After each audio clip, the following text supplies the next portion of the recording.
আসসালামু আলাইকুম।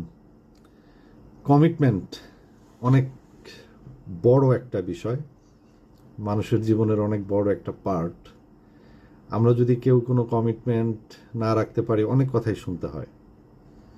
আবার আমরা অনেক সময় কারণে অকারণে কমিটমেন্ট রাখতেও পারি না। আর আমরা যারা রিয়েল এস্টেট সেলসে যারা কাজ করি, আমরা কিন্তু মোটামুটি সব সময় ফেইল করি কমিটমেন্ট রাখতে আমাদের ম্যানেজমেন্টের কাছে। এটা কেন করি?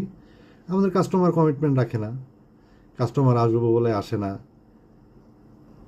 দেখা করবো বলে দেখা করে না, ভিজিটে আসবো বলে আসে না, আরও অনেক রকমের কমিটমেন্ট আছে। সো আমরা যারা রিয়েল এস্টেটে কাজ করি, আমাদের এই প্যারা নিয়েই কাজ করতে হয়, কমিটমেন্টের এই প্যারা নিয়েই কাজ করতে হয় ম্যানেজমেন্টের কাছে। সবসময় কমিটমেন্ট করে মানে ঠিক থাকতে পারি না, ঠিক রাখতে পারি না।